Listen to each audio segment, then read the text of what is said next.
पाहुयात पुण्यामध्ये मुसळधार पाऊस झाला आणि मुसळधार पावसामुळे उत्तरपत्रिका भिजल्या।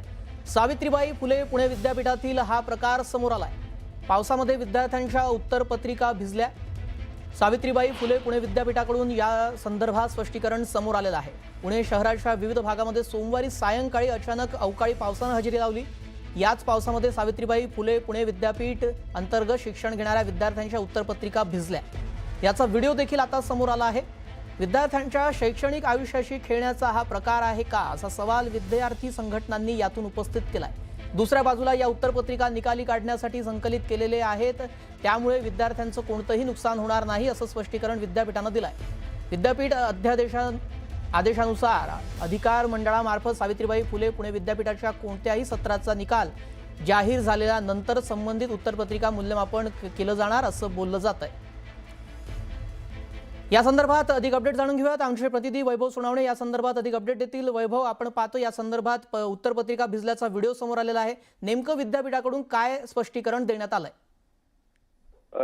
काल जो मुसळधार पाऊस पुण्यामध्ये झाला, या पावसाच्या दरम्यान विद्यापीठामध्ये काही उत्तरपत्रिकांचे गठ्ठे जे आहेत ते बांधलेल्या अवस्थेमध्ये बाहेर दिसून आलेले होते परीक्षा विभागाच्या, आणि काही व्हिडिओ समाज माध्यमांवरती विद्यार्थ्यांनी पोस्ट करून हा विद्यार्थ्यांच्या आयुष्याशी खेळायचा प्रयत्न आहे अशा स्वरूपाच्या पोस्ट जे आहेत त्या समाज माध्यमांमध्ये केलेल्या होत्या। या सगळ्यावरून चर्चा झाल्यानंतर आता विद्यापीठाने स्पष्टीकरण दिलेलं आहे। 10 वर्षापूर्वीच्या किंवा या पूर्वी ज्या तपासून झालेल्या आहेत आणि आता ज्या उत्तरपत्रिकांची काही गरज नाहीये अशा उत्तरपत्रिका निरस्त करण्यासाठीचं एक कंत्राट जे आहे ते रद्दीच्या संदर्भातलं देण्यात आलेलं होतं, आणि ती रद्दी घेऊन जाणाऱ्या संबंधित व्यक्तीनं ती रद्दी नेण्यासाठी बाहेर या उत्तरपत्रिकांचे गठ्ठे आणून ठेवलेले होते। त्यामुळे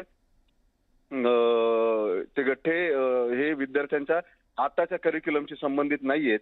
ते भिजल्यानं कुठलंही नुकसान होणार नाही, मुळातच ते निरस्त करण्यासाठीच बाहेर आणण्यात आलेले होते असं विद्यापीठाकडून स्पष्टीकरण देण्यात आले। जी नक्कीच, धन्यवाद वैभव आपण दिलेल्या सविस्तर माहितीसाठी। या भोंदू अशोक खरातच्या ओकस प्रॉपर्टीज जवळच्या कार्यालयामध्ये एसआयटी आणि न्याय वैद्यकाच्या पथकानं काल पुन्हा तपासणी केली। यावेळी कार्यालयातनं औषधांची बाटली, खडे असं काही संशयास्पद साहित्य जप्त केलं आणि यावेळी पीडितेच्या उपस्थितीत गुन्हा घडला त्यावेळी नेमकं कसं आणि काय घडलं हे जाणून घेण्यासाठी सीन रिक्रिएशन सुद्धा केलं गेलं। दरम्यान खरातच्या दोन्ही मोबाईलचे क्लोन कॉपीतनं 2500 क्रमांक समोर आले, तरी यात पीडितेचे संपर्क क्रमांक नाही, त्यामुळे तो पीडितांशी संपर्कासाठी अन्य मोबाईल आणि सिम कार्ड वापरत असावा त्याचा शोध आता एसआयटीनं सुरू केलाय। महिलांचं लैंगिक शोषण करणारा भोंदू अशोक एकनाथ खरात याचा कॅनडा कॉर्नर परिसरामध्ये ओकस प्रॉपर्टीज आणि डेव्हलपर्स या कार्यालयाची एसआयटी आणि न्यायवैद्यकाच्या पथकानं सोमवारी पुन्हा पाहणी केली आणि यावेळी पथकानं कार्यालयामध्ये सुमारे 1.5 तासांपेक्षा अधिक काळ तपास करत असताना त्यांच्या हाती एक औषध सदृश बाटली आणि काही खडे लागले। हे पुरावे त्यांनी न्यायवैद्यक पथकाच्या मदतीनं ताब्यात घेतले आणि ओकसमधल्या झडतीवेळी एक पीडित तक्रारदार सुद्धा उपस्थित होती। यावेळी पथकानं गुन्ह्यांचा प्रसंग तयार करीत त्यांचंही चित्रीकरण केलं। अनेक क्रमांक संशयास्पद एसआयटीनं भोंदू खरातकडनं 2 मोबाईल, डिजिटल डायरी, लॅपटॉप असे साहित्य जप्त केले। तपास करणाऱ्या न्यायवैद्यक पथकानं दोन्ही मोबाईलसह डिजिटल साहित्यातला डेटा मिळवायचाही प्रयत्न केला। यात प्रामुख्यानं खरातच्या दोन्ही मोबाईलचा डेटा करून क्लोन कॉपी केला। त्याच्यामध्ये क्रमांक आमदार, खासदारांचे आहेत का हा प्रश्न आता उपस्थित केला जातोय।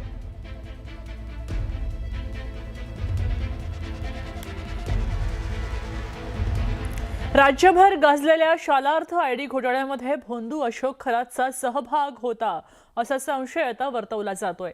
अशोक खरातचा भाऊ दिलीप खरात सिन्नर तालुक्यातल्या बारागाव पिंपरी इथल्या new English school and junior कॉलेजमध्ये शिक्षक म्हणून कार्यरत होता। मात्र त्याला मिळालेला शालार्थ आयडी खरा की खोटा याबद्दल आता संशय निर्माण झालेला आहे। यावर आता दिलीप खरातनं स्पष्टीकरण दिलंय। शालार्थ आयडी प्रकरणात काहीही तथ्य नाही असं दिलीप खरातनं सांगितलेलं आहे। 2009 पासून एका संस्थेत काम करत असून संस्थेला ग्रँट मिळाल्यानंतरच मला शालार्थ आयडी मिळाला हे त्यांना सांगितलंय। तसं काहीच नाही, ते एकदम खोटं आहे। जो काही आरोप करताय तो अतिशय खोटा आहे. कुठेही मी त्यांना भेटलेलो नाही आहे आणि शालार तायडे हा माझा 2022 निघाला होता. त्याच्यामुळे वेगवेगळ्या आंदोलनांच्या मार्फत आम्ही संघटनांच्या मार्फत आम्ही निवेदनं देत होतो. फक्त आम्हाला ग्रँट मिळावी यासाठीच. बाकी शालारचा संबंध कुठलाही त्यांचा संबंध नाही शालारचा. या भोंदू अशोक खरातचे नवनवीन कारनामे समोर येताना शिर्डीतल्या एका सामान्य शेतकऱ्याची कोट्यवधींची जमीन या भोंदूनं बळकावली आहे. पंचतारांकित हॉटेलच्या शेजारी असणारी 4 एकर जमीन गहाण ठेवण्याच्या नावाखाली थेट नावावर करून घेतल्याचं समोर आलंय. या भोंदू अशोक खरातसह त्याची बायको आणि इतर तिघांवर शिर्डी पोलीस ठाण्यामध्ये सावकारी आणि फसवणूक प्रकरणी गुन्हा दाखल झालाय. शिर्डीतील एका सामान्य शेतकऱ्याची मोठी आर्थिक लुबाडणूक केल्याचा जो प्रकार आहे तो समोर आलाय आणि या भोंदू बाबा जो आहे अशोक खरात यानं या शेतकऱ्याची कोट्यवधीची जमीन अगदी कवडीमोल भावामध्ये स्वतःच्या नावावर करून घेतली. खरं तर मोठी फसवणूक त्याची झाली आहे आणि हे कुटुंब जर त्याला जर 4, 5, 6 कोटी रुपये जर दिले असं जर म्हटलं जात असेल तर मी आता त्या कुटुंबाच्या घरी आहे. आपण जर बघितलं तर हे अगदी साधारण घर आहे. पत्र्याच्या घरामध्ये हे राहतात आणि काही वर्षांपूर्वी अशोक खरातकडनं या शेतकऱ्यानं या कुटुंबानं 3 कोटी रुपये घेतले होते आणि त्याचं व्याज खरं तर व्याजाने सावकारकीचा धंदा हा भोंदू चालवत होता आणि लाखो रुपयाचं व्याज उकळण्यासाठी थेट ती जी जमीन आहे जी कोट्यवधी रुपयाची आहे पंचतारांकित हॉटेलच्या शेजारी असणारी जमीन थेट नावावर करून घेतली. त्याच्या बायकोचं देखील त्याच्यात नाव आहे. खरं तर गुन्हा दाखल झालेला आहे. हा तो परिवार आहे, ही आजी आहे, ही रावसाहेब गोंदकरांची मुलगी आहे, पत्नी आहे आणि सगळा हा जो परिवार आहे अगदी सामान्य परिस्थितीमध्ये इथं राहतात आणि हतबल झालेल्या या शेवटी या कुटुंबानं पोलिसांमध्ये आता धाव घेतली आणि कुठेतरी न्याय मिळावा अशी त्यांची मागणी आहे. नेमकं काय घडलं होतं रावसाहेब? कसं तुमची फसवणूक झाली? तुम्ही काय पैसे घेतले होते का त्या खरातकडून?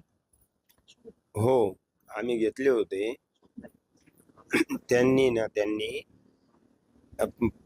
5 कोटी 52 लाख घेतले. त्यातले काही पैसे रिटर्न घेतले आणि 3 कोटी रुपये फक्त आणि 3 महिन्याला 18 लाख रुपये व्याज द्यायचं असं त्यांनी हे केलं होतं. वारंवार त्यांची भेट घेण्याचा प्रयत्न केला आणि ते पैसे आल्यानंतर आम्ही चंद्रपंढरी अजून काही किरण सोनवणेंनी घेतले आणि त्यातून आम्ही त्यातले काही पैसे आम्ही उपलब्ध करून त्यांचे पैसे भरायचा प्रयत्न केला. त्या नाशिकला ऑफिसला जाऊन आलो. त्यांनी सांगितलं का आम्ही बाहेर आहे, आल्यानंतर बघू. मला फोनवरती बोलले किरण सोनवणे, तुम्ही आणि अरविंद बावके यांनी एकत्रित बसून तो हिशोब करावा आणि त्याचे मग नंतर मी स्वतः आल्यानंतर ते आपण व्यवहार पलटून घेऊ. त्यांनी डायरेक्ट 60 खताऐवजी डायरेक्ट खरेदी खत करून घेतलं आणि त्यानंतर आम्ही त्या रिटर्नचं EMI सुद्धा करून ठेवलेलं आहे. म्हणजे तुम्ही जमीन ती खरेदी दिलेली नव्हती, गहाण दिली होती? गहाण दिलेली होती व्याजापोटी. ते म्हणे का मी 60 खत किंवा याच्यावरती पैसे देणार नाही, मी खरेदी खत करणार, तुमची जमीन तुम्हाला मी परत देऊन टाकणार असं ते बोलले. पण तुमची जमीन काय त्यांनी परत दिली नाही. ते कुटुंब खरं तर 3 कोटी रुपयाचे कोट्यवधी रुपये याचे व्याज झालेलं होतं आणि त्या ताई सुद्धा आपल्यासोबत आहे. वहिनी, मग आता यांनी एवढे पैसे आणले होते, मग गेले कुठं तुमच्या घरात? तर काही दिवसांना अजून आहे तसंच दिसतंय. नाही, पैसे आले असते तर काहीतरी झालंच असतं ना. फसवल्यामुळे पैसेच नाही आले ना आमच्या घरामध्ये आणि यांची खूप मोठी फसवणूक झालेली.